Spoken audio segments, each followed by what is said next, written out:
जय हिंद दोस्तों। भारतीय मार्केट में 2025 में लगातार तीसरे महीने के पॉजिटिव प्रदर्शन के बाद जुलाई में नकारात्मक प्रदर्शन किया है, लेकिन निवेशकों की निगाहें अब अगस्त पर टिकी हैं। ग्लोबल और डोमेस्टिक फैक्टर्स मिलाकर मार्केट की दिशा तय करने वाले हैं। इस महीने भारतीय रिजर्व बैंक यानी आरबीआई की मॉनेटरी पॉलिसी समीक्षा, इम्पोर्टेंट आर्थिक आंकड़ों की घोषणा और कुछ अहम सेक्टर्स की मजबूत तिमाही नतीजों का असर देखने को मिलेगा। अगस्त का यह महीना इसलिए भी अहम है क्योंकि मार्केट अब धीरे धीरे त्योहारी सीजन की शुरुआत की ओर बढ़ रहा है। आइए इस वीडियो में हम ऐसे डोमेस्टिक और ग्लोबल फैक्टर्स को एक्सप्लोर करने का प्रयास करते हैं जो अगस्त में मार्केट को प्रभावित करने या नई दिशा देने में अहम भूमिका निभा सकते हैं।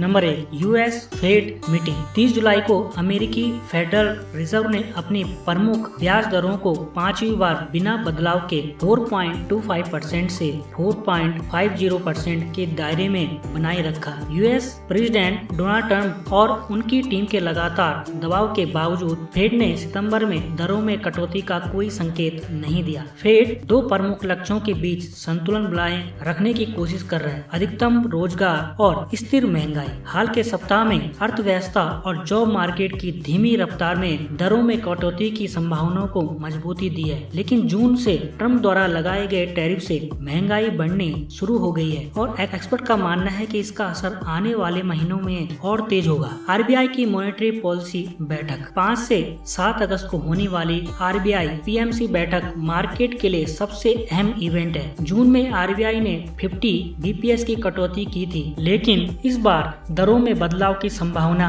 बेहद कम है। रॉयटर्स के पोल के मुताबिक 75% एनालिस्ट मानते हैं कि रेपो दर 5.50% पर स्थिर रखी जाएगी। भारत में महंगाई की स्थिति नियंत्रण में है और आईएमएफ ने फाइनेंशियल ईयर 2026 के लिए जीडीपी ग्रोथ अनुमान को 20 बीपीएस बढ़ाकर 6.4% कर दिया है। आरबीआई नीतिगत लहजे में नरमी बरकरार रख सकता है, लेकिन कोई भी निर्णय डेटा आधारित होगा। अगर महंगाई के नए आंकड़े ज्यादा नीचे जाते हैं तो साल के अंत तक एक और दर कटौती संभव हो सकती है। भारत पर 25% अमेरिकी टैरिफ। 30 जुलाई को अमेरिकी राष्ट्रपति डोनाल्ड ट्रंप ने अपने सोशल मीडिया प्लेटफॉर्म एक्स पर घोषणा की कि भारत को 1 अगस्त से अमेरिका को किए जाने वाले निर्यात पर 25% आयात शुल्क टैरिफ देना होगा। साथ ही रूस से तेल और सैन्य उपकरणों की खरीद के चलते भारत पर अतिरिक्त शुल्क लगाने की बात भी कही गई। ट्रंप ने कहा कि भारत और अमेरिका के बीच दोस्ती के बावजूद व्यापार सीमित रहा है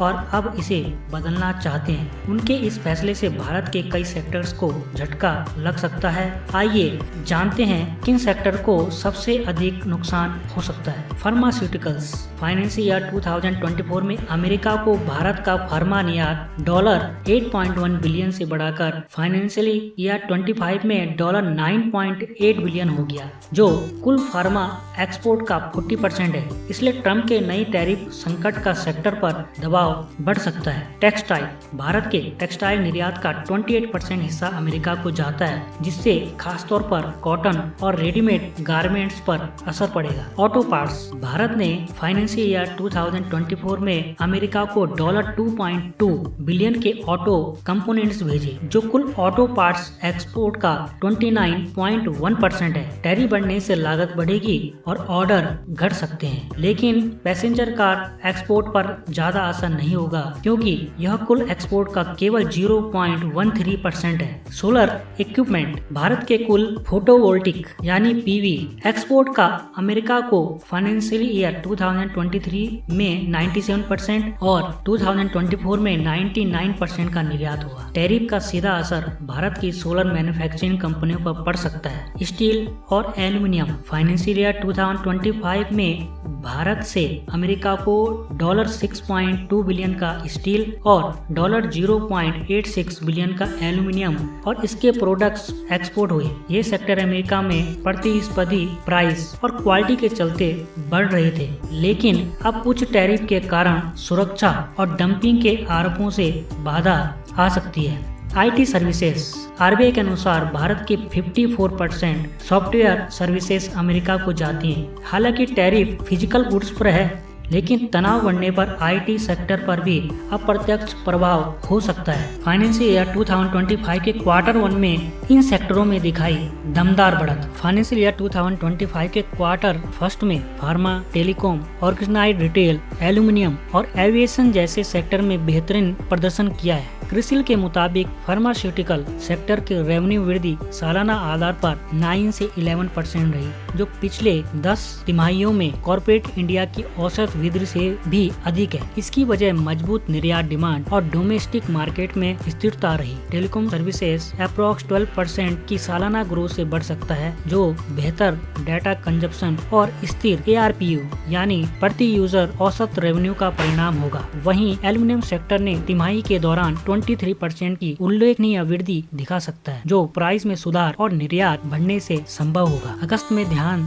देने योग्य सेक्टर फर्टिलाइजर और agri chemical sector. Paradeep phosphates, Mangalore chemicals जैसी कंपनियों ने मजबूत तिमाही नतीजे दिए हैं। सामान्य स्तर से 6% अधिक मानसून के आशाजनक पूर्वानुमानों की वजह से खरीफ फसल की बुआई अच्छी रह सकती है। इसमें फर्टिलाइजर की डिमांड में बढ़ोतरी की उम्मीद है। Defence sector. Bharat electronics BEL ने क्वार्टर 1 में 25% ईयर ऑन ईयर ग्रोथ दर्ज की। मजबूत ऑर्डर बुक और सरकार की डिफेंस सेक्टर में आत्मनिर्भर भारत नीति से इस सेक्टर में तेजी बनी हुई है। एक में हुए शिखर सम्मेलन में नाटो ने घोषणा की कि वो अपने सदस्य देशों का डिफेंस खर्च 2035 तक GDP के 5% तक बढ़ाएगा। यह निर्णय न सिर्फ यूरोप की रणनीतिक आत्मनिर्भरता की दिशा में एक बड़ा कदम है, बल्कि भारत के लिए भी एक महत्वपूर्ण अवसर लेकर आया है। यूरोप जहां रूस यूक्रेन युद्ध के बाद अपनी डिफेंस क्षमताएं मजबूत करना चाहता है, वहीं भारत डोमेस्टिक डिफेंस मैन्युफैक्चरिंग और डिफेंस एक्सपोर्ट में तेजी से आगे बढ़ रहा है। Auto sector. भारत के ऑटो सेक्टर की रेवेन्यू वृद्धि इस वर्ष 4% रहने का अनुमान है। क्रिसिल की रिपोर्ट के अनुसार रिटेल सेल्स में सुधार इस वृद्धि का प्रमुख कारण रहा है। हालांकि अधिक इन्वेंट्री के चलते कुछ दबाव भी बना हुआ है। इन सभी चीजों का निष्कर्ष है कि अगस्त 2025 का महीना निवेशकों के लिए दिशा निर्धारण का होगा। ग्लोबल अनिश्चितताओं जैसे अमेरिकी टैरिफ नीति और फेड रेट आउटलुक मार्केट में कुछ उतार चढ़ाव ला सकते हैं, लेकिन डोमेस्टिक मोर्चे पर कम होती महंगाई, स्थिर IIP और मजबूत PMI आंकड़े मार्केट में भरोसे को बनाए रखे हैं। FOMC की नीति समीक्षा में रेपो दर में कटौती नहीं की है, जिससे ब्याज दरों को लेकर अनिश्चितता कम हो सकती है। सेक्टोरल स्तर पर फार्मा, फर्टिलाइजर, डिफेंस और ऑटो सेक्टर निवेशकों की निगाह में रहेंगे, क्योंकि इनके फंडामेंटल्स मजबूत दिख रहे हैं। इस प्रकार अगस्त का महीना डेटा ड्रिवन रणनीति अपनाने का समय है। अच्छे परिणाम देने वाले सेक्टर्स और कमजोर ग्लोबल इंडिकेटर्स के बीच संतुलन बैठाना निवेशकों के लिए अहम होगा। वीडियो में शामिल कंपनियों के नाम केवल सूचना के उद्देश्य के लिए हैं, यह निवेश की सलाह नहीं है। तो आई होप आपको आज की वीडियो पसंद आई होगी। अगर वीडियो पसंद आए तो हमारे चैनल को सब्सक्राइब जरूर करें। मिलते हैं अगले ही इंटरेस्टिंग वीडियो के साथ। तब तक जय हिंद, जय भारत।